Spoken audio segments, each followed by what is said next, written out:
Defense Secretary Pete Hegseth assumed he could humiliate a black congresswoman at a routine oversight hearing until she produced a dossier titled Inspector General Findings.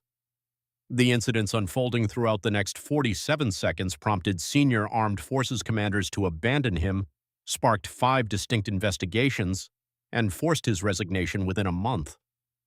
A viral clip featuring his own child destroyed his reputation, while military veterans walked out as he discussed misogynistic offenses that exposed his character profoundly. Watch a cabinet official destroy his own career with his own words as Crockett calmly reveals receipt after receipt inside Chamber 218 of the Rayburn Building this very Thursday morning. The Secretary of Defense strode through the doorway projecting the absolute arrogance of an individual who had never been truly challenged. His custom leather shoes worth $3,000 announced each step he took, while his academy class ring gleamed brightly as he adjusted his collar. Following closely behind him, his aides hurried to match his pace, already drafting triumphant internet updates concerning these customary administrative procedures. They held absolutely no idea of the disaster waiting at the witness table, where Texas Congresswoman Jasmine Crockett sat perfectly still. A half-dozen dark folders rested neatly aligned before her like fully loaded weapons. For over a month she had planned for this exact moment, organizing every monetary file, verifying every whistleblower statement, and scrutinizing every piece of evidence. While the secretary had merely practiced talking points, the lawmaker had built a waterproof legal case extending into the viewing gallery's upper level. Senior enlisted leader Janet Williams shifted her weight carefully, protecting the injured joint that had never healed properly after her deployment to Iraq. She drove 6 hours from her Texas base using her own leave just to see if the rumors were true, if the leader really spent more on one party than her whole squadron got for repairs. Sitting right behind her, a junior enlisted soldier held a picture tightly in his uniform pocket, wearing tactical footwear held together entirely with duct tape. After half a year of denied supply requests blamed on budget cuts, he took crisis leave and bought an expensive plane ticket on credit because somebody needed to see what those cuts looked like on the ground. The committee leader struck his wooden gavel loudly. This legislative body is now in session, and the Honorable Secretary has the floor to deliver his opening statements. The witness surveyed the expansive room using the practiced stare of a veteran broadcast media host. Finding his optimal broadcasting angles, his eyes scanned the seated lawmakers, mostly allies, some harmless opposition members, and finally resting on the Texas representative. He allowed a dismissive smirk to cross his face while observing the freshman legislator who previously worked as a legal aid attorney in Texas. What could she possibly know about running the military establishment when he routinely defeated far tougher interviewers on weekend political broadcasts before the chairman aggressively struck his gavel again? The conservative lawmaker from the South had a brief stint in the reserves without seeing warfare, but he always acted like a legendary frontline general. The older gentleman audibly cleared his throat. This afternoon, we will examine troop combat readiness and financial responsibility under the current Defense Department leadership. That specific mention of fiscal oversight caused his staffer to squirm uncomfortably in her seat directly behind him. She previously tried warning him about the expense reports, the designer shoes charged to government accounts, and the team-building meals that looked exactly like political donor events. The cabinet member had completely ignored her legitimate warnings. He simply claimed it was part of the job and necessary for building important political relationships. The committee chairman continued by granting the witness 5 full minutes to deliver his prepared opening monologue. The official stood up displaying calculated casualness, buttoning his suit jacket with a specific gesture he had practiced in front of mirrors since his early media days. He walked toward the testimony table using measured steps to build the dramatic tension, approaching the broadcasting equipment as if it were a weapon. He took his seat, positioned the recording instrument with precise movements, and stared directly at the Congresswoman. This aggressive visual challenge was entirely deliberate and impossible to miss. The representative never even lifted her eyes from her handwritten documents.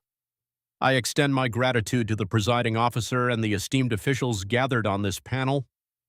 His speaking voice projected the heavy weight of arrogant, unearned authority. I sit here now to declare that our national defense readiness has never been stronger, a statement that made the veteran in the audience clench her teeth. Just days ago, her platoon ran training drills with obsolete gear from 2 decades ago, while half their transport vehicles sat useless waiting for missing replacement parts. We achieved these record-breaking readiness goals, he went on, despite interference from certain lawmakers who value cultural experiments far more than actual combat lethality. At this moment, his gaze locked onto the Texas representative, leaving his harsh accusations hanging in the quiet room like explosive residue. A few people sitting in this room, he paused for dramatic effect, spent their entire careers defending violent criminals before getting elected to public office. These critics have never worn the country's colors, never led troops into battle, and never understood that combat is absolute hell, and hell cares nothing about your personal feelings. A nearby Democratic lawmaker suddenly stopped taking notes with her pen. This particular elected official from the Midwest had previously finished 3 perilous intelligence deployments in the Middle East. She knew exactly what real warfare looked like, and she could easily spot a phony performance when she saw one. However, the secretary was building energy, with his voice taking on that specific righteous outrage that always played so wonderfully on conservative television networks. These exact same politicians currently want to weaken our armed forces by forcing demographic quotas, mandating gender identity classes, and handing out meaningless participation trophies. They are actively trying to turn our lethal combatants into sensitive community counselors.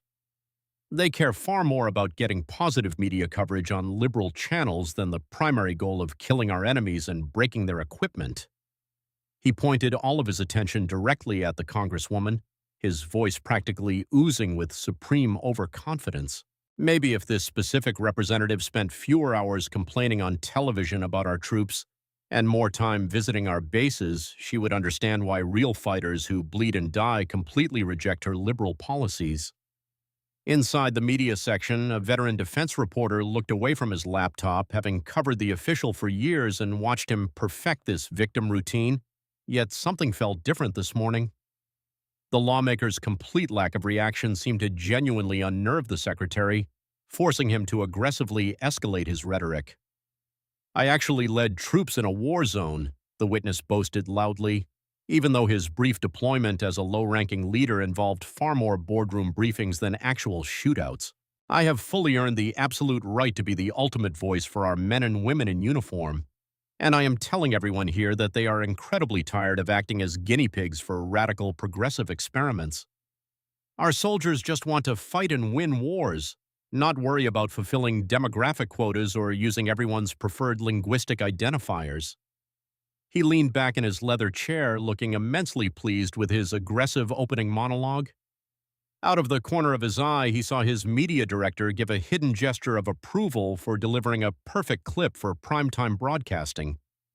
The Congresswoman and her political allies were successfully painted as the true enemies of our national security readiness. The legislator calmly jotted down another brief note on her yellow legal pad from across the expansive room. From his distant vantage point, the cabinet member could not possibly read what she was writing down. She had scribbled a simple but devastating 3-word phrase stating that his own child strongly disagreed. She finally lifted her head to meet his arrogant gaze, projecting the terrifying calmness that always comes right before a massive storm. When she began addressing the room, her voice carried clearly into every corner despite her remarkably quiet volume. "I appreciate that incredibly revealing speech, sir, as you have definitely given this panel plenty of material to dissect today." The lawmaker systematically flipped open the cover of her very first evidentiary folder. "I am eager to examine your personal definition of actual fighters, especially your documented statements calling our female service members diversity hires and combat liabilities." A subtle shift in her vocal tone suddenly made the secretary's shirt collar feel uncomfortably tight around his neck. He pulled nervously at his tie, but the Congresswoman just kept talking while seamlessly pulling out a printed record. "Let us review exactly how you have been spending the taxpayer money meant to support the very troops you claim to champion." Sitting closely behind the witness, his financial aide slowly closed her eyes in pure dread.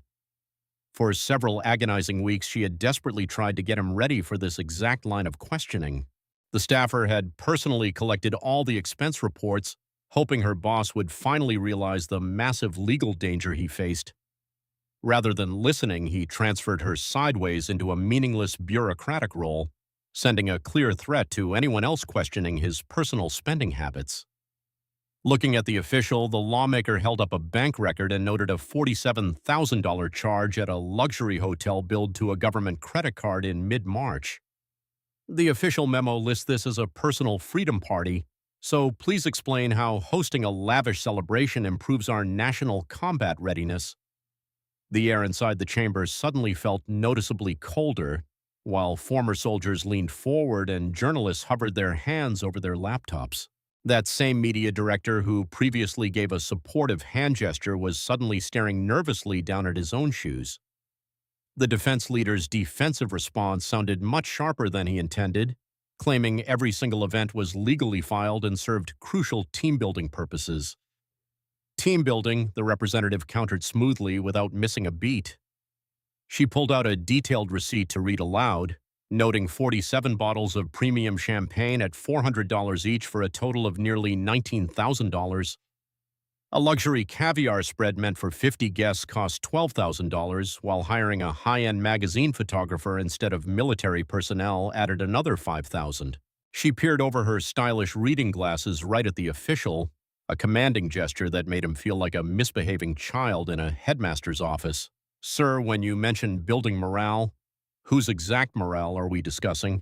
Because I happen to have the exclusive guest list right here in my hand. I see corporate bosses from massive defense contractors.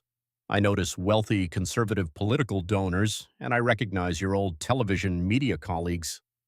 What I completely fail to find on this list are any actual combat veterans. Unless a certain conservative talk show host secretly served in a military branch I am unaware of, which prompted anxious chuckling throughout the public seating area. That broadcaster's complete lack of armed forces experience was common knowledge, despite his constantly aggressive political commentary. Representative, networking with major weapons manufacturers is absolutely vital to ensuring our frontline personnel actually get their required gear, the secretary stammered back as her voice grew sharper. Then you need to explain this situation. She pulled out a glossy picture and slapped it face up on the heavy wooden table. The sharp smack of the paper echoed loudly through the sensitive audio equipment.